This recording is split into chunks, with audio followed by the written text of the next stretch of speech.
Today we are going to be making bierox. I've had a lot of people ask me if I would make bread because I make so much homemade bread and do a video on it. And this includes homemade bread, but it also includes hamburger, cabbage, and onion. It's delicious. I grew up with it, used to beg my mother to make them. It's kind of an all-day job, so we didn't get it a lot. You always want to make a bunch so you can keep them in the freezer too and then pull out as you need them. I like to eat them even straight out of the refrigerator without warming them up, because back in those days we didn't have a microwave, so she kept them in the refrigerator and we would just pull them out and eat it like a sandwich, and they are delicious. So anyway, let's get started. The first thing we've got to do is make our bread, because it's going to have to be allowed to rise for a couple hours, and then we'll proceed with the filling. So I've got 3 cups of water. I'm going to add to my pan here.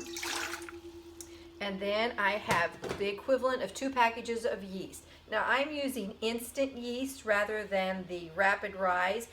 Depending on what kind of yeast you're using, you would have to let your water be warm and then add the yeast to it and let it set for a few minutes. Since I'm using instant yeast, I don't have to worry about that. So that's just room temperature water and my instant yeast. Then I'm going to add 3 tablespoons of oil, and you could use melted butter for this. Today I'm using oil, and I'm going to use 2/3 of a cup of sugar. Now also you could use honey for this, and I have honey and like to make it with honey, but my honey's getting kind of low, so I'm kind of getting stingy with it. Then I'm going to add 5 cups of bread flour. Put that all in there. And then 3 1/3 cups of whole wheat flour. This is going to be a wheat-based bread. It's really good. It has a nice soft crust to it. It's got chewy, good texture, good crumb. And it's a bread that I make and we use pretty much on a day-to-day basis. Put all that together, and then I'm going to set it onto my mixer. And you want to mix it for at least 10 minutes, or till it allows enough time for the gluten to develop. So put it in there, raise it up, turn it on, and let it mix for 10 minutes. Okay, it's been 10 minutes. The bread has come together nicely. One thing that you want to look for while it's mixing is mix it until it pulls away from the pan. See how clean that pan is? It should pull away from there. If not, you can let it continue to mix. You can do this by hand too, but I just prefer to do it. I've got the mixer, so why not use it? Another thing that you want to look for is it has the gluten developed. So you do that by pulling it out and stretching it. And it should stretch for you almost to like a window pane. If it doesn't stretch, if it just tears and pulls away, you need to mix it some more. This is stretching pretty nice. I can see through that window pane there, tearing a little bit, but not bad. So I think we're good to go, and I'm going to put this over to the side to proof. Now, also, you want to take some spray oil or some Crisco or something and rub the inside of your pan. Take your bread then and flip it all the way around so it gets coated on all sides, and then it's ready to go into the proofer. Now, if you don't have a proofer, you can put it in your oven on the lowest setting. Make sure you put a pan of warm water in there with it, because that'll allow for the humidity to get the proper rise. Or just, if you don't have the proof setting on your oven, just put it on the lowest temperature. You want to keep an eye on it though. Some ovens go only down to 170 degrees, and that would be too hot for it. So I would definitely want to leave the oven door propped open. Or if it's warm enough in your kitchen, just leave it setting out on the kitchen counter. It'll just take you a little bit longer. But I've got my proofer warmed up, ready to go. I'm going to set it in there. Okay, the bread is about ready, so I'm starting on the filling. This is 2 pounds of hamburger that I'm browning in the microwave, and I'm just kind of breaking that up. And once it's completely browned, I'm going to drain the grease off of it. This is beef from our farm. We're very proud of our beef.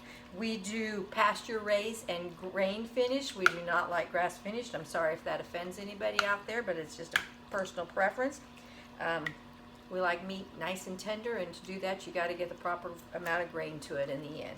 Anyway, so I'm just stirring this up, going to let it cook. Put it back in there for a few more minutes, and then I will slice an onion. Put that about 2. So while that's browning, I'm going to get my onion ready. That's 2 pounds of hamburger and 1 large onion. And I don't know if you know how to properly cut an onion without making it into a million different slices.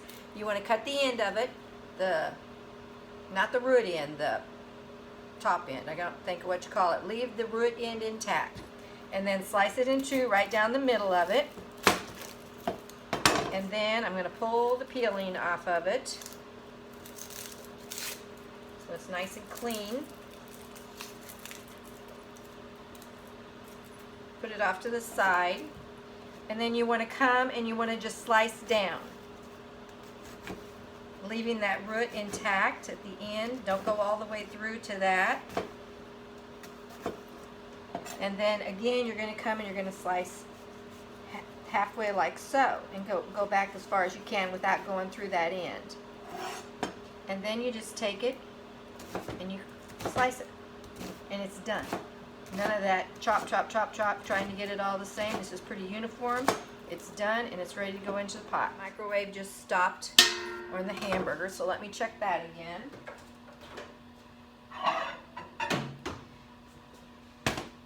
The rest of that onion in the pot. And I'm also going to run up to the high tunnel because we have cabbage there that's ready to pick. So I want to get a nice fresh head of cabbage. I've got 1/2 that I brought that had in the refrigerator that needs to be used, but it's not enough for this size of a batch. So I'm going to go to the high tunnel and pick another one. And I'll take the camera with me and let you kind of get a glimpse of it and see our production here at Webster Farms. Anyway, let me finish this hamburger, then head up to the high tunnel.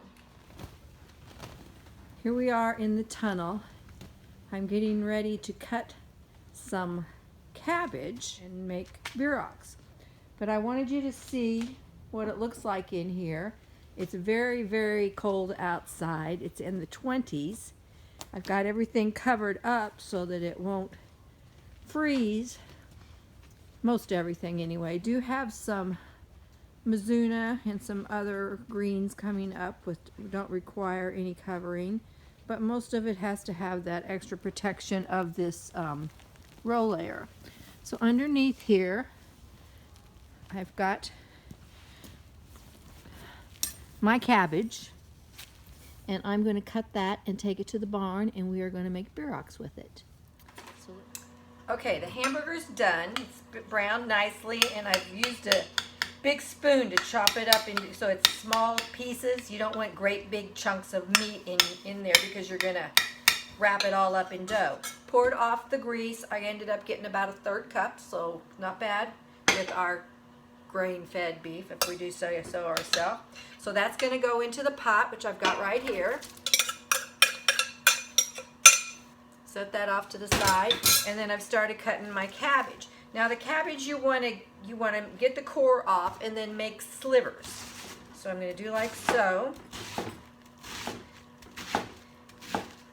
And then I go kind of crosswise and just make big pieces. Because this, again, you don't want great big pieces of cabbage because it's going to be too much bulk when you go to wrap it with the bread. So there's the 1/2 that I already had. Put that in there. Everything just dumped together in the pan. It's going to create some moisture from the cabbage cooking, but you don't want to add anything else to it. Just let the onions, the hamburger, and the cabbage. Now, one thing I want to mention, I noticed when I was going back over the video, when I made the bread, I forgot to mention that it takes a tablespoon of salt. So you always want to add the salt to that. This is the cabbage that I just picked at the tunnel. I cleaned off the outer leaves and gave them to the chickens on the way back down here to the kitchen. So it's pretty good shape. There's one more leaf there it looks like needs to come off, but this is what I picked today. Isn't that lovely? So proud of that. Here it is, the 22nd of January, and I'm still picking cabbage. Okay, like I said, you want to core it, get that off of there, and I'm just going to half it and then get the core out. And usually with cabbage you want to use a pretty robust knife. But see, doesn't that look beautiful? Fresh from the garden. Taking that core out, I'm going to slice this one just the same way, and those cores along with this other leaf will go to the chickens. They get a treat here in the middle of January also. And slice this, add it to the pot, and then we're going to the stove. Got the pot over here on the stove, as you can see. I haven't really stirred it up yet, but it's got the hamburger in it, the onion, and the cabbage. And basically all we're going to do is stir this together and let it cook until that cabbage is steamed enough that it goes limp. You can also add salt and pepper to taste to it. But basically right now I'm just letting the hamburger is pretty hot, so it's going to start cooking it down. Just stir that up good and keep stirring. I added a lid to the pot to help it cook a little bit faster and maintain that moisture, but it's cooked down quite a bit.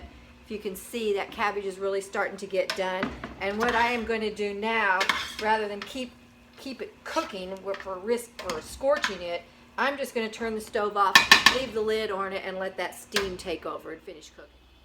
Our bread has had its first rise, punched it down and let it rise again, and so now we're ready to go ahead. And also, I didn't mention, I did cover it with a piece of saran wrap while it was rising to keep it from drying out in the proofer. But it's ready to go, so let's get started and roll some of this out. It's really, really nice. I'm not real sure how much I'm going to need for these and then have any left over for bread, so we're just going to do a few at a time. So you're going to roll this out, and you want it pretty small because that bread will raise when it's in the oven.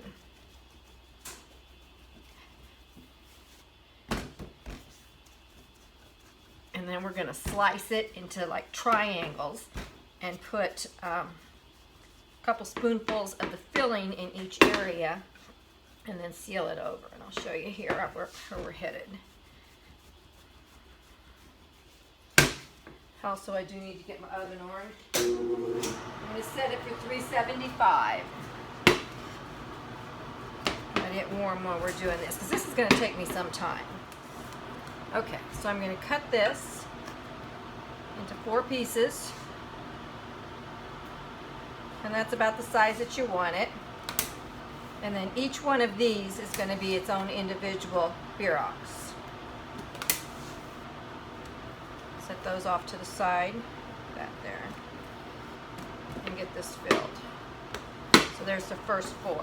And then once I get it cut, I usually roll it out again.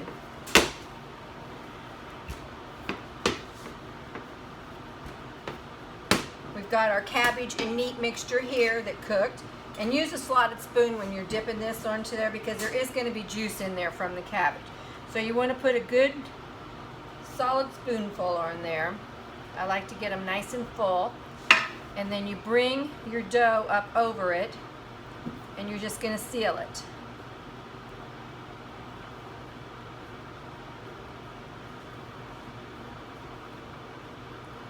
Seal it nice and good.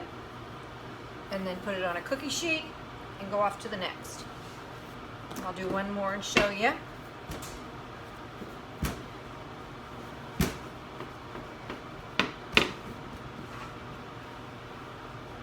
Put a nice spoonful of the filling on it. Put it in there. Put some more.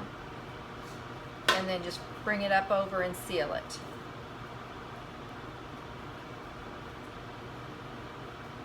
Just pinch those ends together real good.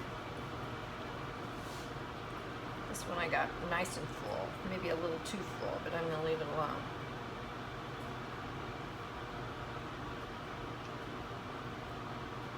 Take that on down in there.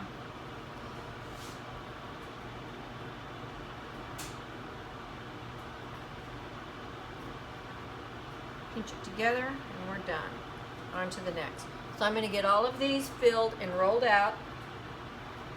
They go into an oven then 375 for about 30 minutes. Some of them might pull apart a little bit while they're waiting, but that's okay. Okay, here we are. The bierox are finished and ready to go into the oven. I ended up with 20 of them. Used all of the cabbage and meat mixture. Some of them have kind of separated at the seams in a few spots, and that happens to me every time. And I just go through and just pinch them again together before I stick them in the oven. I had enough dough left over for a loaf of bread, so it's in the proofer raising in a bread pan, but I'm going to go ahead and stick these in the oven and get them cooked. And here we have our finished bierox. I've just taken them from the oven and put them out on a rack to cool. They didn't take quite as long as I thought because I'm using a convection oven, so just pay really close attention to them when you're baking them. Once these have cooled completely, I'm going to probably put some out for dinner tonight, and then I'll put some in a Ziploc bag, put them in the fridge. The rest I'm going to freeze. But nothing better than this, made with homemade bread and fresh cabbage from the garden. Doesn't get any better. If you want to take the effort, you will not be sorry. Thanks for joining me. Have a great day.